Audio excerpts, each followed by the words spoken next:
When life throws you a curveball, how are you going to handle adversity? Welcome to the Fearless Mindset Podcast, where you're about to go on a journey as I interview security, business, and entertainment leaders on what it takes to stay fearless. I'm your host, Mark Ledlow, and enjoy today's episode. Well, hello, everybody. This is Mark Ledlow with the Fearless Mindset Podcast, and I got Juan Gonzalez with us today, and he's going to share a little bit of stuff. He's not on video because he's actually working and doesn't. I'm going to shut this off, dismiss. And he's actually working on an assignment, and therefore he's going to be in audio format. So thanks for coming on, Juan. I know you're a busy guy out there running your company. No, I appreciate it, Mark. I appreciate it. We've known each other a long time, so it's a pleasure to be on your show, man. And good to see that it's taken off. It seems like it's doing real well. Yeah, appreciate that. I've had yourself and many others that given me a chance and learned the ropes and failed many times and got back up and tried to figure this crazy industry of ours out. And it's trying to add value to all these youngsters trying to get into business and bumping their heads along the way. No, I'm sure everybody appreciates that. And FYI, this is my first podcast. So, wow, first time. Wow, I appreciate that. That says a lot for you to come on to this one. Yeah, I hope you have good editing software. We do. I've had about a half a dozen of them edited already. All right, good. Then this is going to be a stellar performance by both of us. Exactly. But yeah, I wanted to. To people that don't know who you are, Juan, you are a Navy SEAL, and you were actually an Army medic, right? Before you Correct. went to SEAL teams. Yep. And, you want me to expound on that, or you can please keep going? Do. Yeah, please do. I always like to talk about the Army first because it was my first taste of the military, and I loved my time in the Army. It was short, but I really gained and learned a lot about myself. On the discipline side, it's no match, compared to the initial 8 weeks that you get in Navy boot camp. Army boot camp was a lot tougher, I thought, both on the physical side and on the mental side. And it was something I got to do, right out of high school. I thought I wanted to be a doctor later on, so I figured, let me go get my feet wet in the medical field, and I ended up in an infantry unit as a combat medic, which was not exactly what I was thinking of when I was thinking about wanting to be a doctor in the future. But it opened my mind and set me off kind of in a different path, which of course I'm grateful for. So you were on the medical side, wanting to become a doctor, and then were you thinking about using the GI Bill to go through your undergrad and all that stuff? Is that was kind of your plan then? Absolutely. When I got out of high school, I wasn't ready to go to college. I wasn't ready. I didn't want my parents to have to pay, number one. Two, I wasn't mentally ready, and I didn't have the grades, to get into a good school. So I figured I'd follow in my dad's footsteps. My father was his career military. He retired as an Army colonel in 1994. So I had, I was an Army brat. I grew up in that lifestyle, and I saw, firsthand what the military life was like. Of course, that's nothing like the enlisted life, which is, what I was a part of. When I got in, I was a private E1,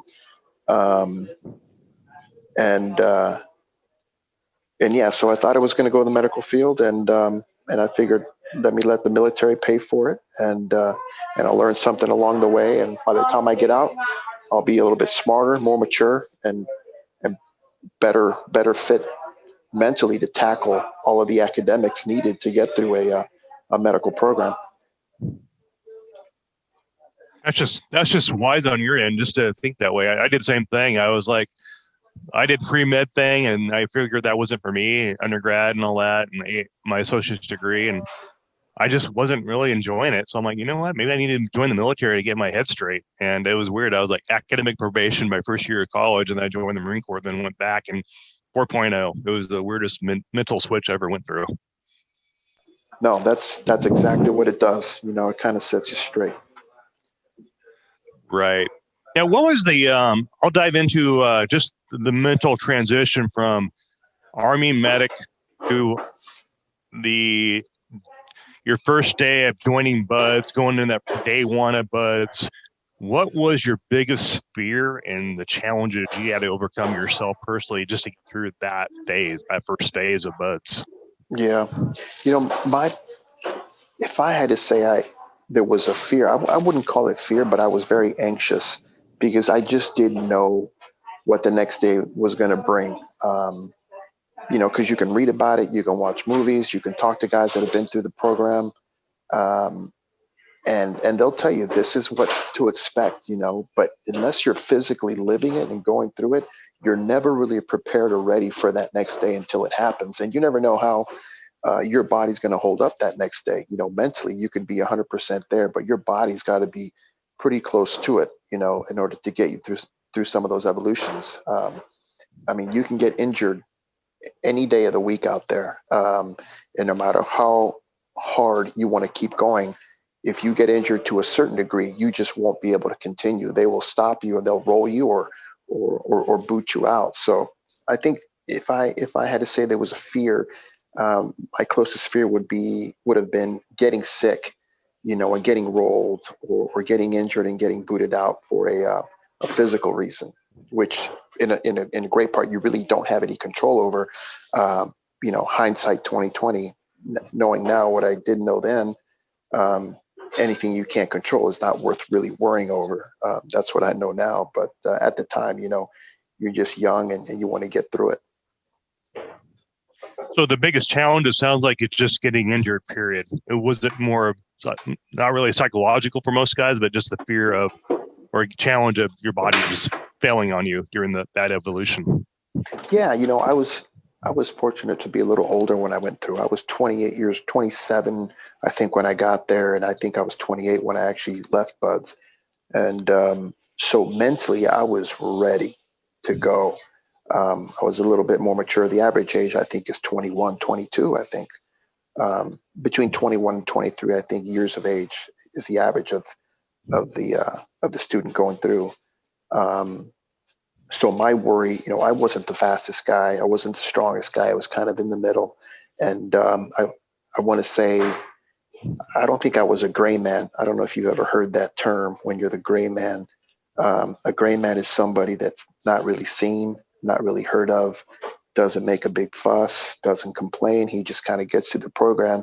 And at the end, during graduation, an instructor will look at him and go, "Who are you? Have you been here the whole time?"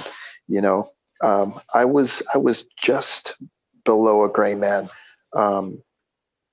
So that's really what I was shooting for. It's kind of be the gray man. But again, a lot of times, you can be on a run. You can tear an Achilles heel, you stress fractures, you can break a bone, fall off an obstacle, and then you're done. You're out.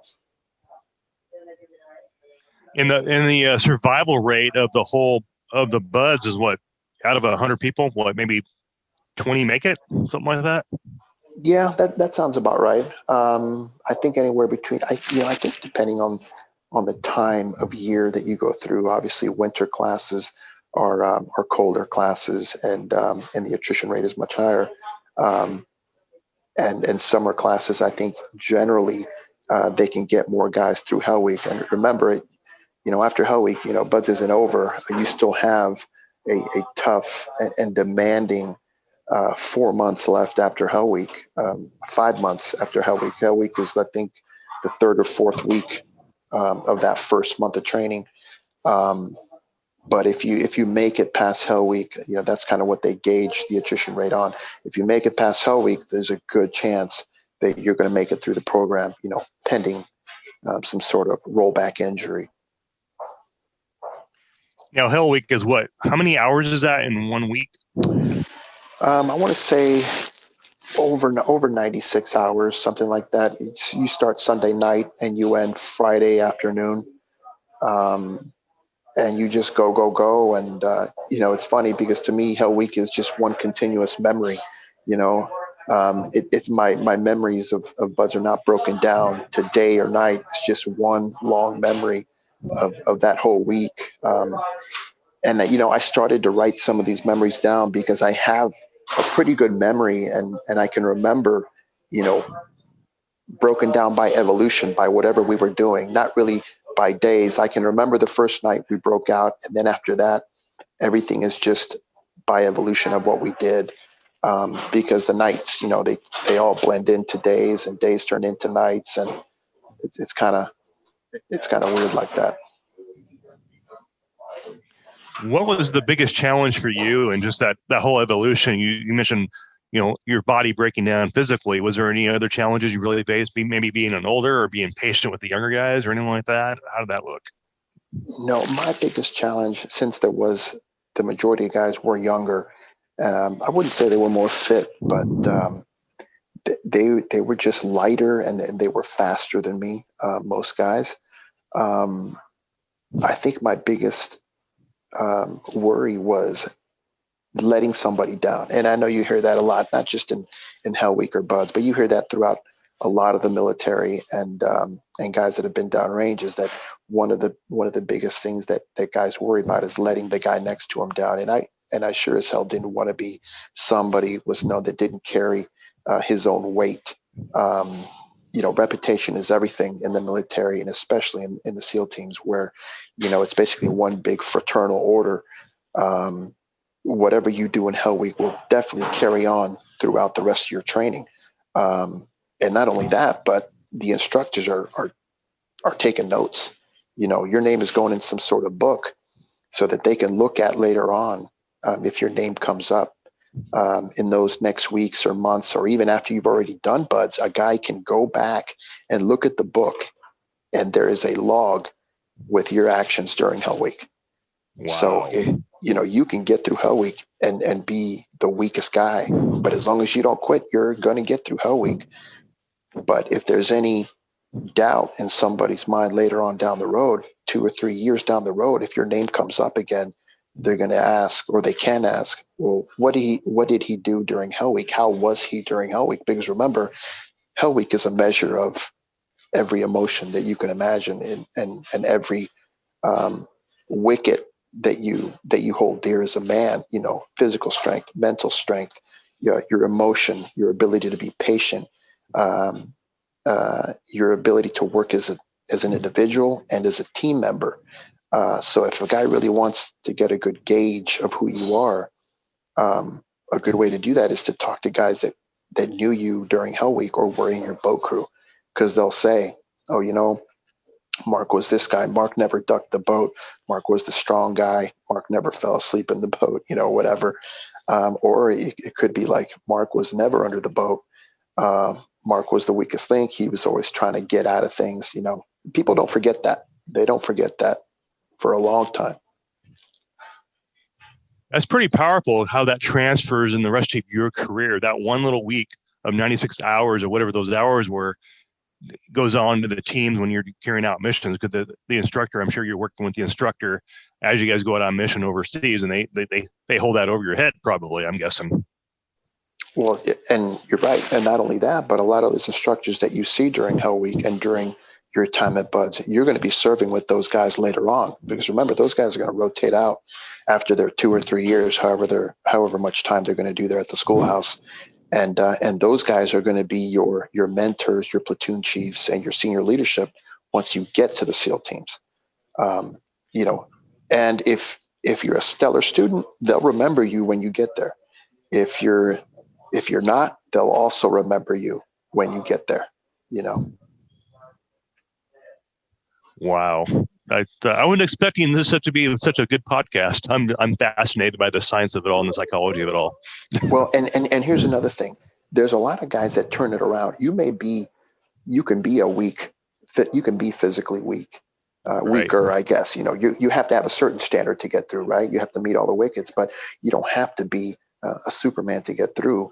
But definitely, you'll be given the opportunity and the time, to kind of fix yourself after Buds. And that's why you go through SQT, which is a more specialized, more focused 5 to 6 months before you get to the SEAL teams. And that's really where you get to kind of come out of your shell and shine and look back and say to yourself, okay, I made some mistakes at Buds. This is where I was weak. I'm going to fix that in SQT. So when I do get to my team, I can be a completely different guy, or I will have improved, in these areas. And guys will also take that into consideration. Not everybody's perfect all the time, but don't get me wrong. There are some guys that are just animals. They don't have any. Some guys you just look at and you're like, that guy has never failed anything. He's the fastest guy, fastest swimmer, and they get to the team and they continue with that. But there's also the other side of that coin. Some guys can just push through everything, and they get to the teams and they're not as good as you would have expected them. It's not all physical, man. It's all mental. You never know what a guy's thinking, or what could be affecting somebody once they get to the SEAL teams.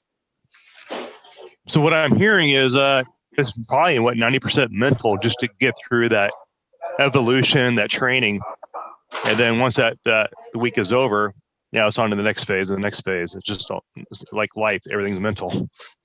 Yeah, and having been through Hell Week already, those 5 months that are still ahead of you, compared to Hell Week, in your mind, you've already seen the hardest of the hard. You've already been through that crucible. So the rest of the 5 months, they are still hard and difficult, physically and mentally, because now you're kind of starting to learn a little bit more technical courseware there at the schoolhouse. You're working with demolition, you're working with live ammunition, live weapons training, shooting and moving, and there's no time really for you to take a step back and kind of take your time with that. You're on a schedule and you have to keep up with the class. So mentally, you're still going pretty hard and pretty fast. And fortunately, because of Hell Week, physically wise, there's really nothing that they're going to hit you with physically after Hell Week that's going to make you want to quit, because you've already done that. It's not that the physical stuff gets easier after Hell Week. It's just that you've already been through something much harder, and your body has made that switch and leveled up one where that if you stay with it long enough, it's not gonna kill you. You just got to push past it. And every day you do that at Buzz. You push past something that you thought you couldn't do. Every day you push past that. So by the time you're done, you're like, God damn, I pushed past everything, and you come out a better person, a better man, whether you stay in the SEAL teams or not, whether you stay in 23 years, everybody has that common denominator, being able to push past difficult situations, both mentally and physically. And I think that's really the great thing about Buds right there. Absolutely. You've been you're now in the SEAL team reserves, correct? And you've been 20 plus years now with that? Yeah, I have 23 in now, and I joined the reserves in 2014 and deployed right away, and never looked back. I love the reserves. Talk about having one foot in and 1 foot out, and we're fortunate, obviously, to be there in San Diego, where it's beautiful weather all year round, and you can train all the time, and it's just, and it's even better reservists, because you have to do a certain amount of blocks per year, and since you don't have a lot of time, like an active duty guy, you only do the important ones, and the important ones are the fun ones. It's basically shooting, jumping, demolition, and dive. Those are the 4 main things that you have to stay proficient in as a reservist, religiously. So that's what we do the most, when we can. Obviously now, pandemic wise, it's put a crunch, not just on, the active duty. I believe they're still keeping up their tempo, which is very high. But as a reservist, a lot of it has come to a halt. So hopefully this, 2021, things will pick up again, and I'll be able to get to San Diego more often. I think I remember you saying that you're also an instructor on the SEAL teams too now at this point in your career. No, I used to be an instructor when I rotated out of the SEAL team and did my instructor duty at the schoolhouse. I was a third base instructor, and that was great. To get to see what it's like on the administrative side, um, and on the logistical side of pushing the students through the system. It is a well-oiled, very well thought out, methodical machine that Buds has in place, and it's been like that since Buds started. Right there in Coronado. SEAL teams were commissioned in '62, and I think they played around with schoolhouses. I think it used to be in Florida at one time, and then they moved it over to the West Coast, and it has not changed much. You look at the curriculum now, and you look at the curriculum 40 years ago, and really, it hasn't changed a lot since inception back in the days, which is good to see. You don't, with any military program, you don't want to see it get watered down over time. And I can attest, being back there at the schoolhouse, that is not a problem that Buds has ever had. Even with the with the talk about getting some females through, there has never been any talk of watering down the program, even with females in the mix. So that makes a lot of guys happy. A lot of guys don't have a problem with women getting through as long as the program isn't watered down. And there's an extreme science to it, right? To what you guys do organically with the training. I mean, as I heard, you throw the body guys in, the buzz trainees or students, whatever you call them, and cool off their bodies in the ocean, and then when they get heated up, and then throw them back in. I guess that's what I've been heard anyway. Well, they've been doing it for so long that they know how long you can be in the ocean before they have to pull you out. And then it's actually the cold is a huge factor in swaying guys to get up and go ring the bell.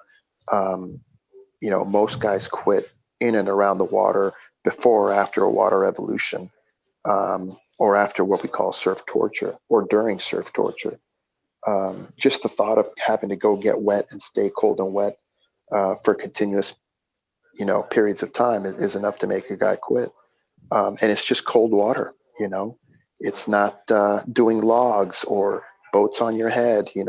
It's just the thought and the act of being in and around cold water, because I don't know what it does. A lot of people can't push past that mentally. That eventually you will warm up. But they have methods of really screwing with your mind, because they'll put you in the water for a certain amount of time. They'll get you out, warm you up, and then they'll put you right back in. Anybody who thinks they're going to get out of that, all you have to do is raise your hand and say, "Hey, I think I'm hyping out," and then that's when the fun begins, and they call a doctor over. They'll check your temperature, not the way you want, and then they'll make sure that your temperature's okay, and they'll put you right back in the water.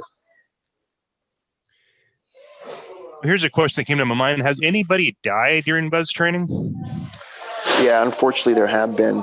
I think the count maybe is at 13 or 14 since Bud started there on the West Coast. Yeah, it can get dangerous, and I think a lot of the training, a lot of the times when the guys died, it was in and around water, the pool or some complication with some sort of water evolution, and that's another, I think, thing that people don't think about too much when they go to Buds. You spend your time lifting and getting ready physically and running, and but you don't realize how much time you spend in and around the ocean.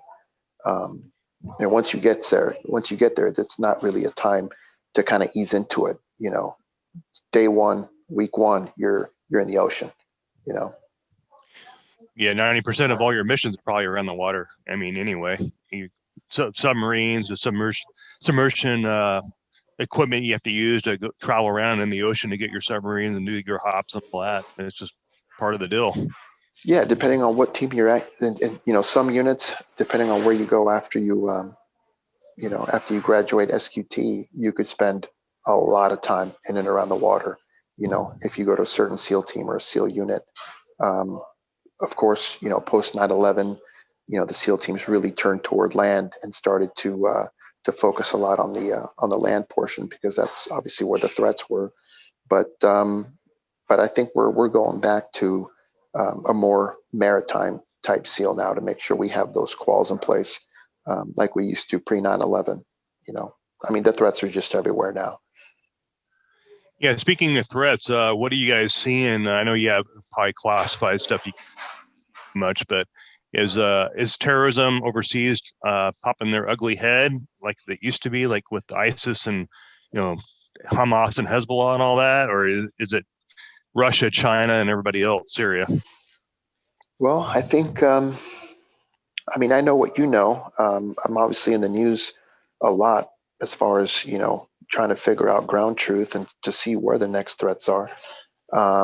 Obviously, China is a global threat, um, and then the global war on terror is still very present. It's just I think it's going to, that's a war that's going to get won, not just with hearts and minds, but also in a very covert manner because of the way they fight. They're not an army that belongs to any certain country. There are individuals that can be radicalized, over the internet that can pop up, on your street. So we definitely have some challenging times ahead, and no doubt China is the biggest threat, not just to the United States, but I think they're on a global scale with the way they are. They're trying to forecast and kind of push their presence around the globe. China's got 100-year outlook, man. They're not thinking about tomorrow. They're thinking about 100 years from now, 50 years from now. They have a long look and a long game planned. If you sit down and you do the math and you understand what China's doing, and where they are globally, what they're doing on an economic scale, and how they're pushing the pieces around, and how they're getting influence, how they're gaining influence with other countries. I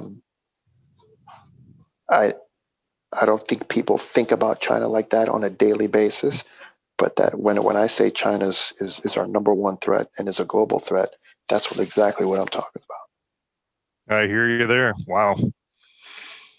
Yeah, everybody's so fixated on Russia and Putin, but like you said, you hear about China doing more stuff in the ocean, creating natural bases and stuff like that, and creating islands, man-made islands, and they're very overt about what they're doing. They're not shy at all what they're trying to do, like playing with the currency, and from a business standpoint, yeah, they're up to stuff. And like you say, they're in the long game in business. Absolutely, yeah, you said it all right there. Crazy. Well, let's dive in. You are an owner of a company called Eagle Eye Security Services Incorporated, and globally, you guys are all over the place. And let's talk about how that's going for you right now. You are busy doing all that. Sure. Well, yeah, we definitely try to be. We have, obviously, I think we were affected just like everybody else was. Post COVID. We had a lot of travel to and from, obviously, Mexico and Latin America, which was initially our bread and butter when we started back in 2008, 2009. But over the years, we've really have whittled down our core services to maybe 3 or 4 avenues where we create revenue and create jobs for a lot of the guys that we employ. And fortunately, not only did that work in Latin America help propel us to do a lot of work in the United States, but I think we have a pretty good reputation as for delivering, quality services. I still consider myself and ourselves a small company, and I like that. That I like to have that mentality. I don't want to. I never want to grow faster than the quality of services that I can deliver. I'm definitely quality over quantity every time. We've been fortunate. We have some really good clients, some good customers that trust us, and that has kept us going post COVID. And you know what? Every day I sit down and with my team and we talk about what is this climate doing right now? What can we see a year, 2, 3 years from now, where we need to be? Because just like everywhere else, COVID did change the security climate a little bit. Um, for example, Guard Force. Guard Force is in big demand right now. Um, people are leaving their office buildings, they're going back home. So maybe cyber is also something we need to talk about as people start to work out of the network side of their homes and start to pass information, company information, on their home networks. How secure is that, right? Right. So those are two things that we're working on. Is of course, those have always been some of our services: cyber hygiene and cybersecurity, and of course Guard Force. But we are really going to be pressing hard to deliver those services across not just Latin America and Mexico when people travel, but through the United States. Are you seeing you had to switch your mindset from like you just said from Mexico, South Central America into the stateside because of everything going on with COVID, and that's kind of the shifts you've been forced to make just to keep. Yeah, absolutely. The executives that we were handling and the business people that we were traveling with, they all came to a stop, and when they couldn't travel abroad or overseas, some of them were restricted to travel within the United States. Well, of course, the threat in the United States was not as high as going into Mexico City or to Sonora, Mexico. So we had to figure out what, if any, threats were still out there for them, and then move to close those gaps. So that's been the biggest challenge is those adjustments for you being a business owner, just kind of navigating and being a visionary on where to take your company from 2020 into 2021 is site security, guard work, and that type of thing, which is typically not much money in guard work. But hey, if your client willing to pay that bill for quality agents, why not? Yeah, and even though those are things that an executive or a CEO or COO would be doing anyway, right? Kind of seeing where the company's going, look at where you're at, and then see where you want to go, and then how to get there, right? Pandemic just made it a reality in your face, like the next day.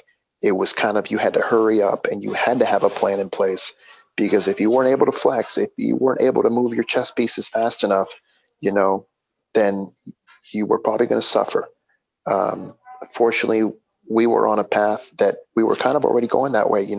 Our companies is a little bit fragmented because we had been working from different sites pre-COVID, so it was not a big deal or a big change for us to have guys in different cities working from home. We were already doing that.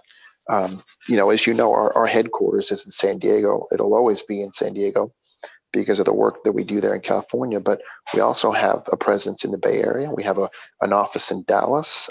We had, our operations manager living and working out of Mexico City because that was a major hub for us. So we were, I wouldn't say we were ahead a little bit when COVID hit, but we were used to that.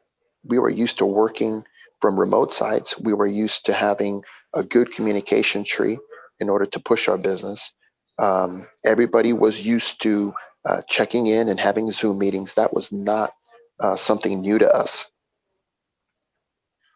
Wow. So you're already doing all the steps everybody's doing now. You were doing this years ago before it even hit. It's like, oh, not a big deal. Overcome and adapt, move, shoot, and communicate, as they say. That's it. That's pretty much it. Well, yeah. Congrats on your success. I know you have some pretty big deal clients. I'm not going to disclose any of that on this, but that's none of their business. But you've done really well, and I much respect for what you're doing in the industry. And no one saw you coming. All of a sudden, here you are. Like, who are these guys? I know, right? And that's one thing that I really like to press down in our culture is, I don't care what other people are doing. I only really care about what we're doing and how we're servicing our clients. And that's really all I care about, and I focus on. Everything else, everybody can say what they say and people can do what they do, but as long as the people that are paying me to keep them safe are happy, in the end, really, that's all that matters. Paying the bills, and are you going to retire anytime soon? You just love what you're doing. Man, I don't. I live in a small community in upstate New York, and and a lot of my neighbors and a lot of my friends are a lot older, in that community. And I can tell you firsthand that when you actually, and they're all supposedly retired, but nobody sits still. Let me tell No, you, they and they know, and now I know firsthand that as soon as you sit still, your days are numbered. So absolutely. Right. I'm always going to be a hard target, man. I'm always going to be moving, you know, and I think that's a good way to live. So what's your next goal and ambition in the security industry? What's your plans for the next few years for yourself and your business? Well, I think COVID aside, my plan is to just to slowly keep gaining favor within the security world, establish ourselves as a legitimate and trustworthy company that can do small jobs and can do big jobs. We have mechanisms in place now where we can service a 50-man detail up to 100 guys. It doesn't matter how big. We have systems in place where we can vet and we can train and we can sustain quality guys now for long periods of time, um, and just keep building our reputation. Trustworthy, integrity, and again, don't forget, small company, right? I want to think Okay. like a small company, but be a big company. Do you know what I mean? Yeah, I saw your website. I was checking you out the other day. I'm like, holy cow! YouTube videos and some good narrative voices in the background. I'm like, oh my goodness, you look like a Northrop Grumman type of organization over there. You know what? That's what happens when you stop trying to build your own websites, dude. Let me tell you, there was a time when I actually enjoyed it. I loved having the ability to, if I wanted to add something to my website, I would do it like that second, right? Um, Right. I had always had issues with finding the right people to make the websites and to see, my vision and be able to put that onto a web page without me having to tell them and walk them through every single step. So for many years, I took care of that myself. But once I was able to find the right company that could put that stuff down digitally, it was easy, man. Make a phone call, do this, change this. This is my vision, and a couple of weeks later, it's done. And once they get you, they get you. There's not a lot of going back and forth that's needed, and we've been fortunate to be able to team up with somebody that really gets us. Yeah, I could definitely tell. It's got your fingerprint all over it. I'm like, yeah, that's Juan's personality right there. That's definitely one. And you got a good team. I know the guys that work with you over there, and you got some good leadership underneath you, which makes everything move forward. Absolutely, man. I can't tell you how having the right team is is paramount, and as well as I do that finding the right guys, finding the quality, finding the talent is is so hard. But once you find even that one or two guys that you can trust, it just Mm-hmm. pushes you and it propels your business to next levels, exponentially. Just by adding one or two more guys that can meet your expectation, they know the standard, and they understand the culture.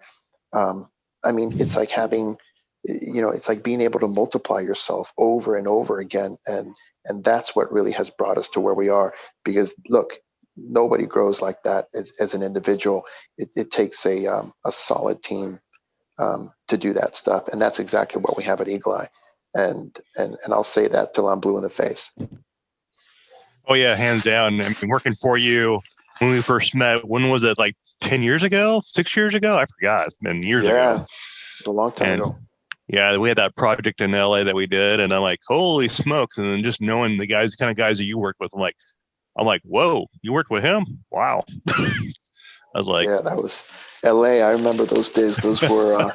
long Those were days. yes, those are long, fun days that are made for a select few type of agents. I do not miss working in LA. Those were tiring times.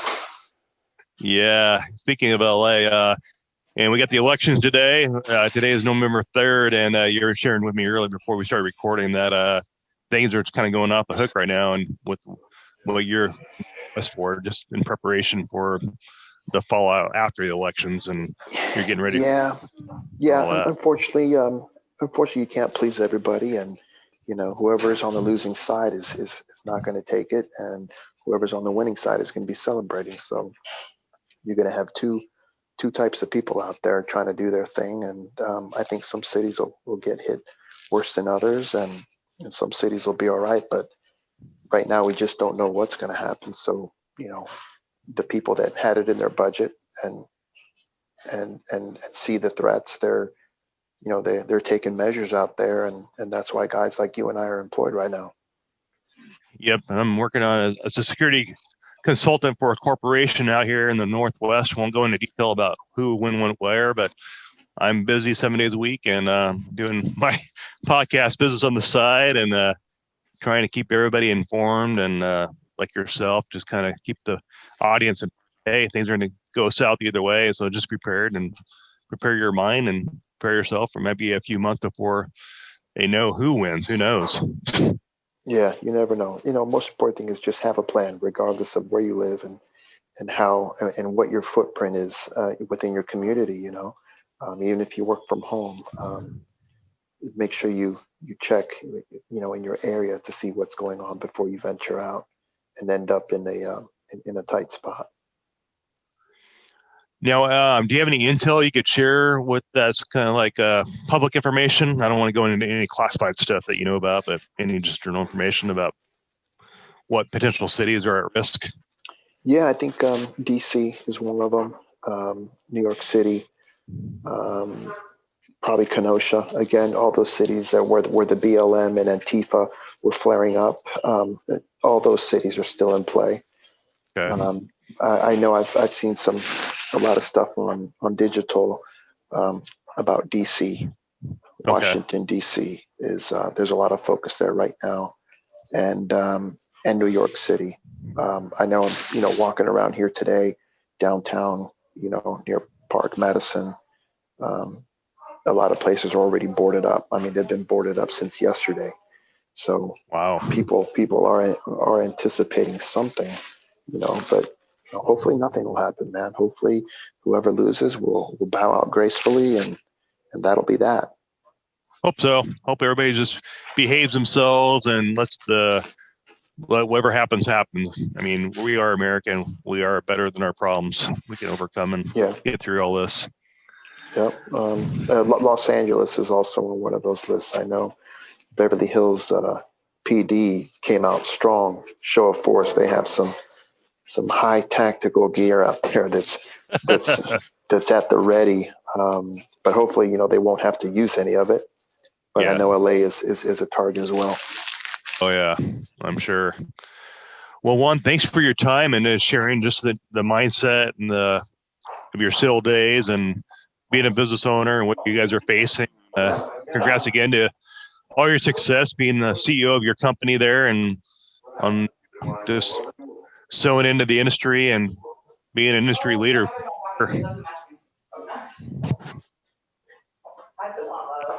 No, I appreciate it, Mark. I wish you the best of luck with your podcast, and we should do this, once every year. See where we're at.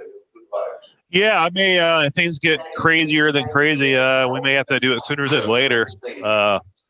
I will definitely keep you posted. I'll probably be back in LA to the studio that I got in Orange County, and if you're in town or something, we'll probably maybe go to the studio, hit the studio, and do a recording there too. All right, my friend. Sounds good. All right, be safe out there, Juan. Appreciate your time. All right, Mark. Take care. All right, you too.